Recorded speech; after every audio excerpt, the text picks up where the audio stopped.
चलो, ये जो टॉपिक है हमारा trigonometric ratio of some specific angles, कुछ मुख्य कोण होते हैं, विभिन्न प्रकार के कोण, और उन्हीं का हम लोग क्या पढ़ने चल रहे हैं, त्रिकोणमितीय अनुपात पढ़ने चल रहे हैं।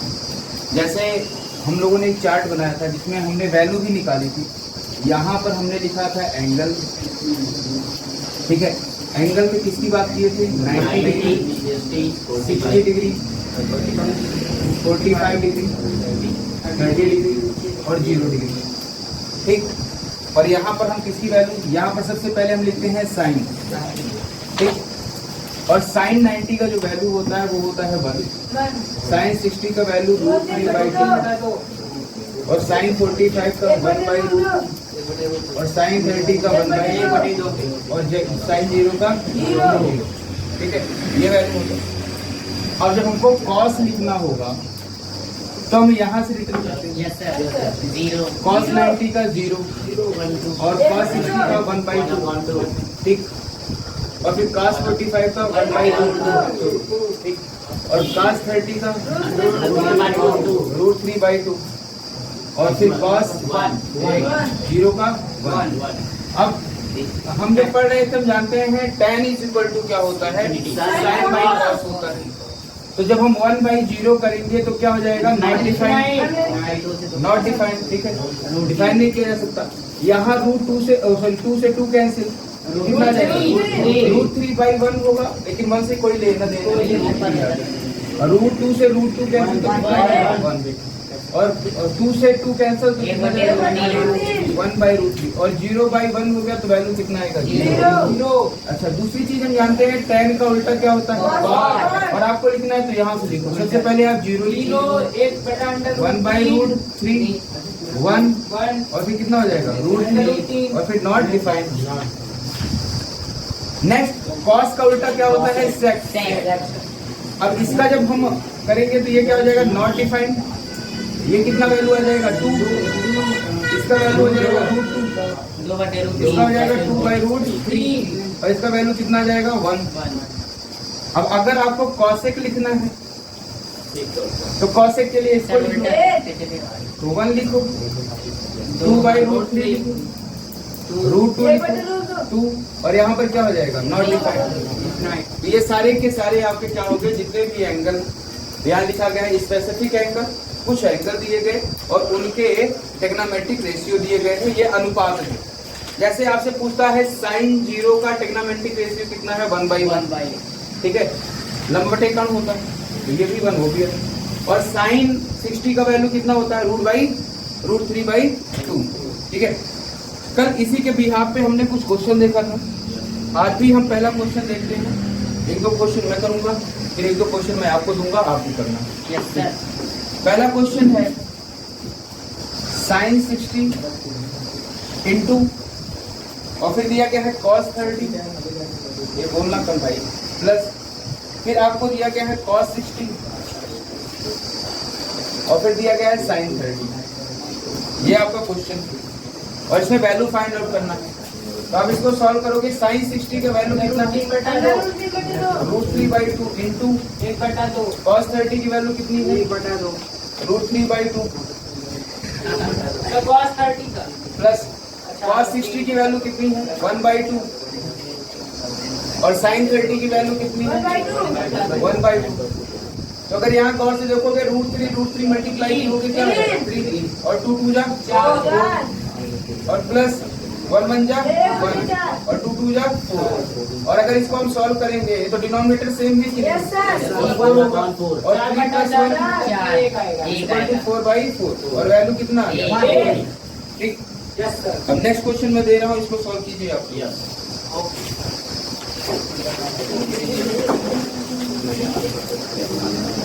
साइन 60, एक बोलना मत भाई, क्वेश्चन नोट कर बस, cos 45 प्लस cos 60 और फिर sin 45, इसकी वैल्यू निकालो।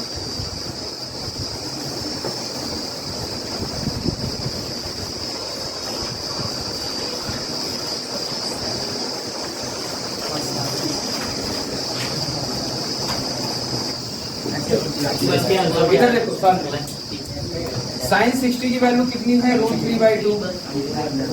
कॉस 45 की वैल्यू कितनी है 1/√2 प्लस कॉस 60 की वैल्यू कितनी है 1/2 और साइन 45 की वैल्यू कितनी है 1/√2। और यहाँ देखोगे तो ये कितना हो जाएगा √3/2 प्लस 1/2। अब डिनोमिनेटर सेम है कि नहीं, तो 2/√2 लिखे। अब √3 ऐसे √3 लिखोगे और प्लस यही आपका क्या होगा, ठीक है। अब थर्ड क्वेश्चन सॉल्व करो। देखो cos 60 cos 30 plus sin 60 cos 30 के बाद क्या बोले और sin 30 into cos 60 ये NCERT का क्वेश्चन है, NCERT का क्वेश्चन है।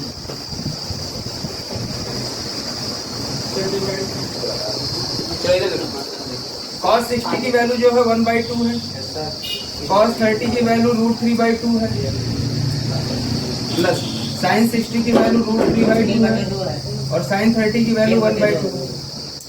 तो ये कितना हो जाएगा √3/4 और प्लस यहाँ √3/4 और दोनों को देखोगे तो डिनोमिनेटर सेम है, तो 2√3/4 हो जाएगा।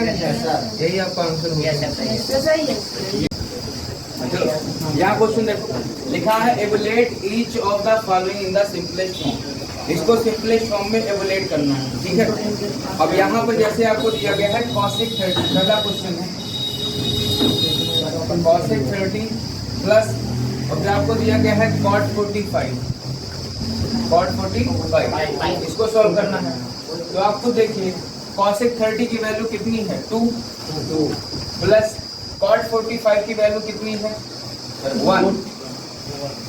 भाई cot 45 की वैल्यू कितनी है 1 और अगर दोनों को जोड़ दोगे कितना हो जाएगा इक्वल टू 3, ठीक है। यहाँ पर आंसर भी लिख दे रहे हैं, इसका आएगा √3 - 1/√2, ठीक है। चलो √3/2 पहला देखो, पहला क्वेश्चन ये है ना, इसमें से हम ये नहीं बताएंगे, लास्ट वाला बता रहे हैं, ठीक है। थोड़ा ही बड़ा है, इसी पर फोकस करते हैं। क्वेश्चन नंबर 6 बता रहे हैं और 1 फर्स्ट सेकंड थर्ड फोर्थ आप लोग सॉल्व कर लीजिएगा, ऑप्शन लिख देंगे। हाँ अब जैसे ये 3 है ना, तो 3 इंटू cos 30 की वैल्यू कितनी है √3/2, तो यहाँ √3/2 लिखेंगे और इसका स्क्वायर करेंगे क्योंकि cos का स्क्वायर प्लस फिर आपका क्या है sec, और sec का क्या हो जाएगा 2/√3 का होल स्क्वायर प्लस फिर आपका 2 cos 0 है, कितना है 2 cos 0। तो cos 0 की वैल्यू कितनी है, cos 0 की वैल्यू 1 है, 2 × 1 हो गया कितनी प्लस और 3 sin 90 है, 3 × sin 90 की वैल्यू कितनी है 1 प्लस tan स्क्वायर 60 है और tan की वैल्यू कितनी है √3, इसका होल स्क्वायर हो गया कितनी। अब यहाँ पर आप लिखेंगे तो 3 × √3 का क्या हो जाएगा 3 और 2 का 4, क्योंकि √3 का स्क्वायर 3 होगा प्लस और ये कितना हो जाएगा 2 × 2 = 4 और ये 3 हो गया प्लस 2 × 2 3 × 3 और ये 3 हो गया 3। और यहाँ पर आप देखोगे तो 3 × 3 कितना हो गया 9/4, ठीक है। और ये कितना हो जाएगा 4/3 प्लस और ये 3 3 6 और 2 8 और 1 लिख सकते हैं कि नहीं।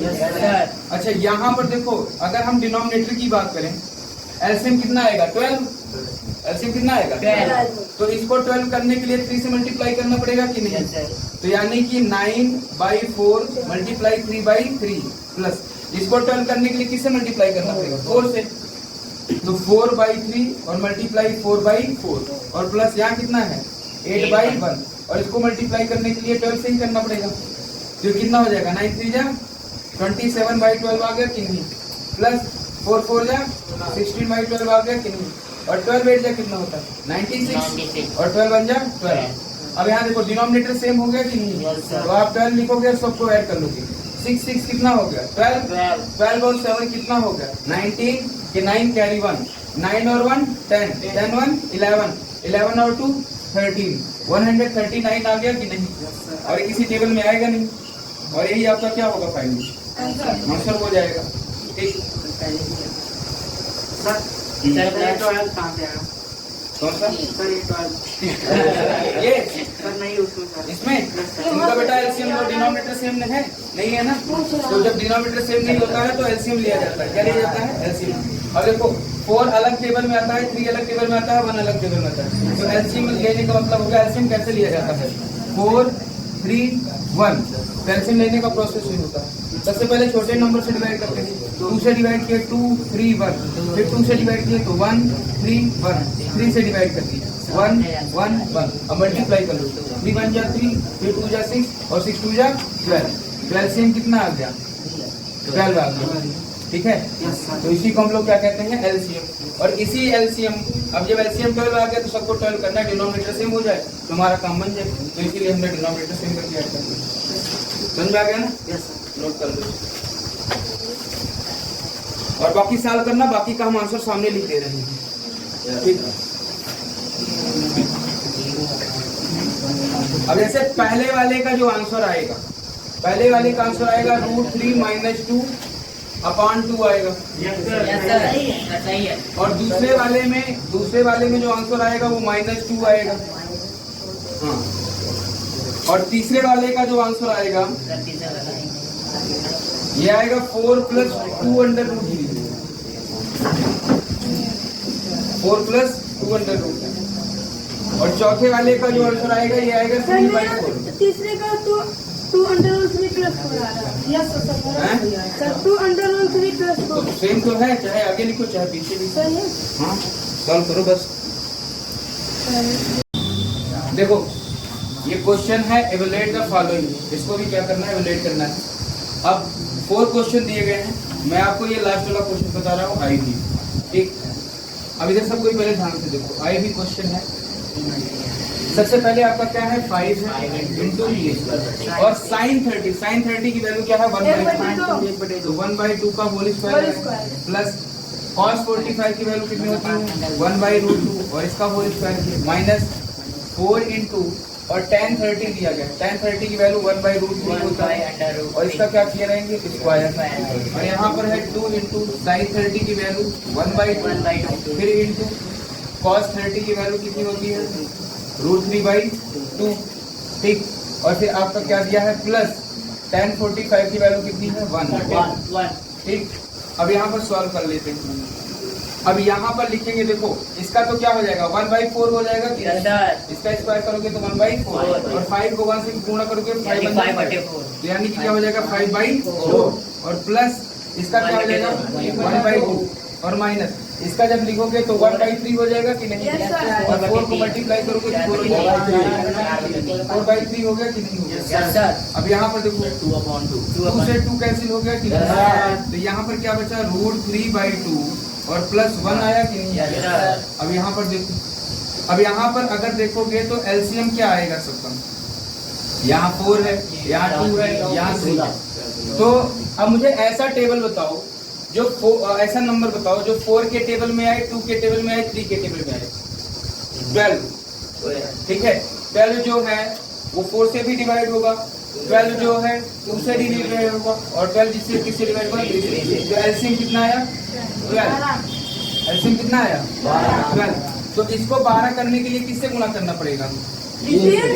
तो 5/4 मल्टीप्लाई क्या लिखोगे? 3 1 3, फिर प्लस लगाए, इसको 12 करने के लिए किससे मल्टीप्लाई करोगे? तो 1/2 6/6, इसको 12 करने के लिए तो 4/3 मल्टीप्लाई 4/4, और यहाँ पर देखो इसको जब करोगे तो ये तो √3 हो जाएगा, और 2 बन जा 2, तो प्लस कितना आ गया? 2, और यहाँ पर 2 आ गया कि नहीं? Yes sir. ठीक, अब यहाँ पर देखो बराबर लगा लो।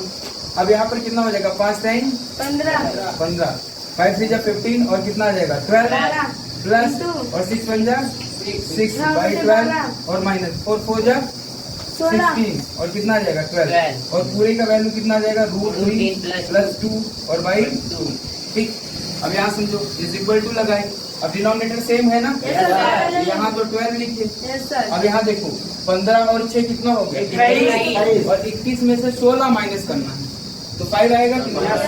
तो यहाँ कितना आ गया? 5/12, और ये कितना आया है नीचे √3 और +2/2। अगर इसको टर्न करेंगे यहाँ से तो ये तो 5/12 ही रखोगे और मल्टीप्लाई 2 ऊपर और √3 प्लस 2 नीचे और 2 6 जा कितना हो गया 12। तो ये कितना आ गया 5 और अगर इसको मल्टीप्लाई कर दोगे तो 6 √3 हो जाएगा कि नहीं और प्लस 6 2 जा 12। ठीक है, ये आपका फाइनली आंसर आ गया। और जहाँ इसको रहने देना मल्टीप्लाई करने की आंसर लिख दे रहे हैं। ये समझ में आ गया ना? चलो नोट कर लो इसको।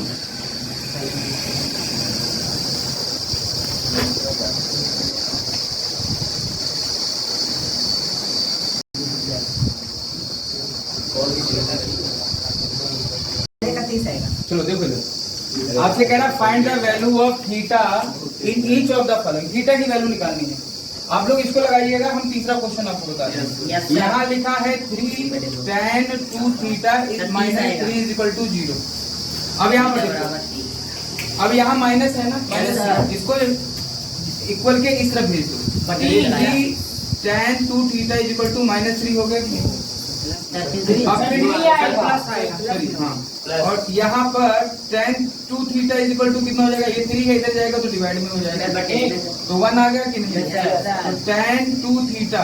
अब tan ये 1 का मान कितना होता है? 45 डिग्री हुआ कि नहीं? तो यहाँ हम क्या लिख सकते हैं? tan 45। 1 की जगह क्या लिख सकते हैं? tan 45। ऐसे tan cancel out, 2 theta is equal to कितना होगा? और कितना आ जाएगा? 20। कितनी आ गई? 2। अब आपको यही करना है यहाँ पर। पहला आ गया, साइन में √3 नहीं है कहाँ नहीं है? सर। देखो अब पहला देखो, यहाँ लिखा है 2 sin 2 और theta 2 theta is equal to √3 लिखा है कि 2 को इधर भेजोगे तो sin 2 theta is equal to कितना हो जाएगा? √3/2। और sin कितने का मान? √3/2 60 अंश का। तो sin 2 theta is equal to sin 60 degree. तो 2 थीटा इज इक्वल टू कितना हो जाएगा? 60 degree. Theta is equal to 60/2 30 degree. अगला बात कर लेना। दूसरे को 20 आएगा। इसमें भी 30 आएगा।